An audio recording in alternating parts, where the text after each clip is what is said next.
Action 3. Hello, my name is Joe. I want to welcome you to the B-Movie Rollout, a place where we take a look at cheesy, low-budget films that were made in the 1980s, and then remember why we left them there in the first place. If you don't quite follow, a B-movie is a film, usually action-adventure or sci-fi, that has a poor plot, bad acting, and usually lots of explosions. They will star either B-list celebrities or A-list celebrities at the very beginning or very end of their career, and the guy you recognize from a bunch of other movies, but you can never think of his name.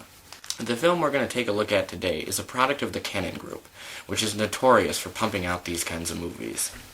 So if you see Cannon Group, or Golan Globus, before the title, you know you are in for one shitty ride.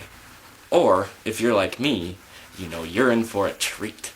The film we're going to take a look at today is Braddock, Missing in Action 3, which is the third of a series that stars Chuck Norris as Colonel James Braddock, a Vietnam War hero. The first Missing in Action is about Braddock going back to Vietnam to rescue POWs that had not been released after the Vietnam War ended. The plot is plagiaristically close to Rambo First Blood Part 2, which is another film we might take a look at here. Missing in Action 2, The Beginning, is a prequel, and it is about how James Braddock was one of those POWs that was not released after the war, and how he managed to escape. Seeing that this dead horse had not been kicked enough, Cannon decided to make a third in the series. Without further ado, I give you Braddock, Missing in Action 3. Roll it.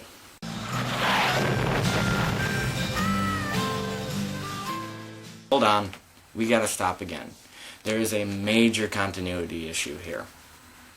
Missing in Action 2 is all about how Braddock was held as a POW for years, long after the war ended, and here he is now, an active soldier at the fall of Saigon.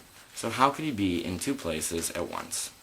So going back to the movie, Braddock is apparently looking for his wife, Asian stereotype, who he plans to take back to America with him. Where's Lynn? Lynn Braddock. She left. You know where she went? I don't know.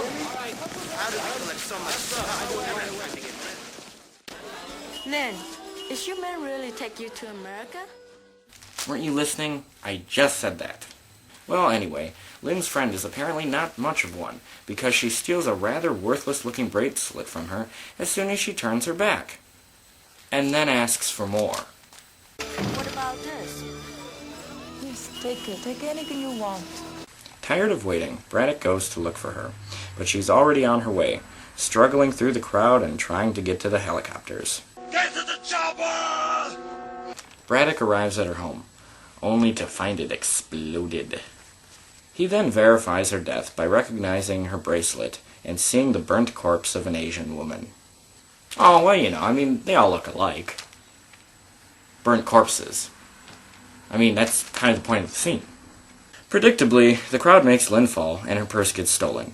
But she still makes her way to the army base, identifies herself as Braddock's wife, and is about to be let in when refugees ram a truck into the wall of the base in an attempt to escape with the army.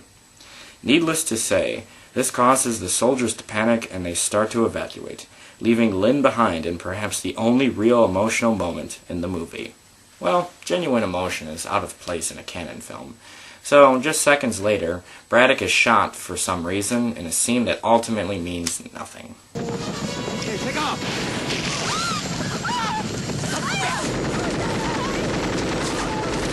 Cool. The movie then fast-forwards to present day, whatever that means. The film came out in '88, so I guess we'll say 12 or 13 years later. Braddock is in a bar, and is then approached by a priest. For you Norris fans out there, you might recognize this guy as the Russian hostage in Delta Force. You're making a mistake. The priest has some stunning news for him. Your wife is alive. I know her quite well. Your son's name is Van. He's now 12 years old. However, Braddock doesn't believe him.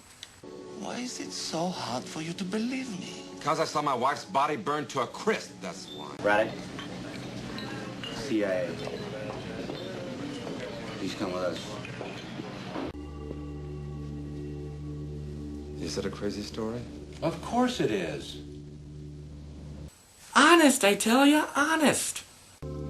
Big mistake, Little John. I didn't believe it until now. Well, duh. The conversation continues predictably.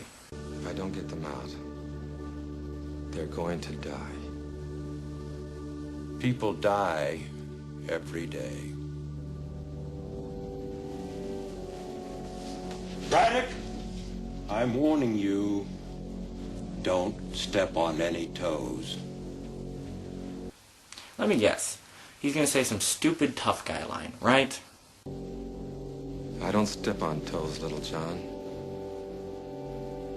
I step on necks.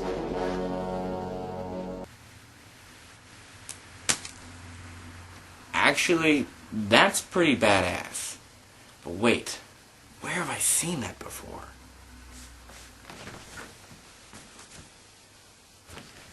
Oh yeah, that's why I bought the shirt. Braddock then flies to Thailand and meets up with an old friend of his in a scene that is nearly identical to a scene in the first movie. At least the dancers were topless in the first one. Did you get everything? Yes, I got everything. But it sure as hell wasn't easy. That's why I appreciate it, Nick. That's what friends are for, Braddock. Which reminds me, got the money?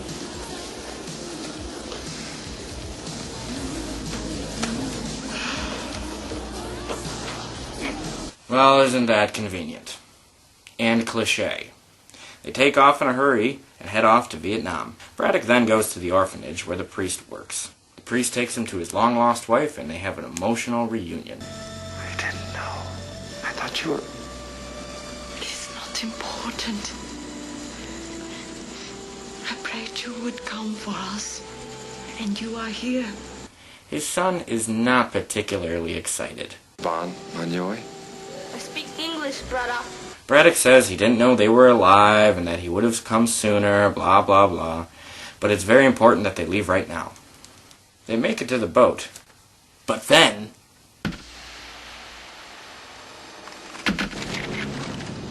It's a trap! we then meet the villain of the piece. Foolish. You're dumb.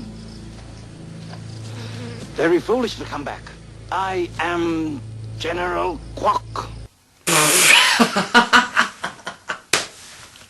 What?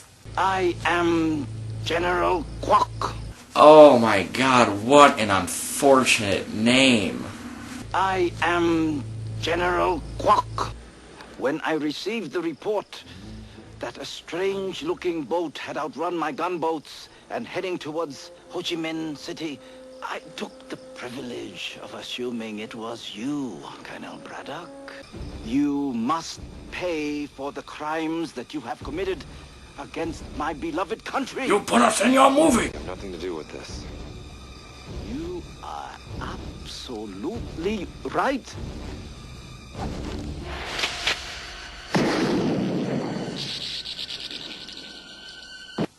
Damn!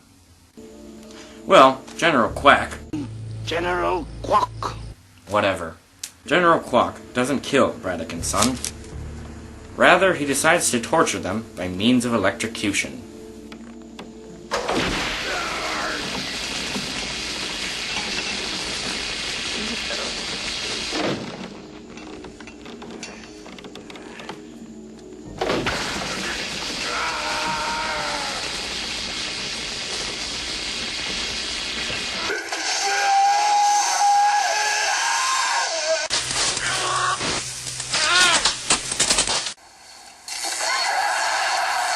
To escape, Braddock pretends to be unconscious and then attacks the guards.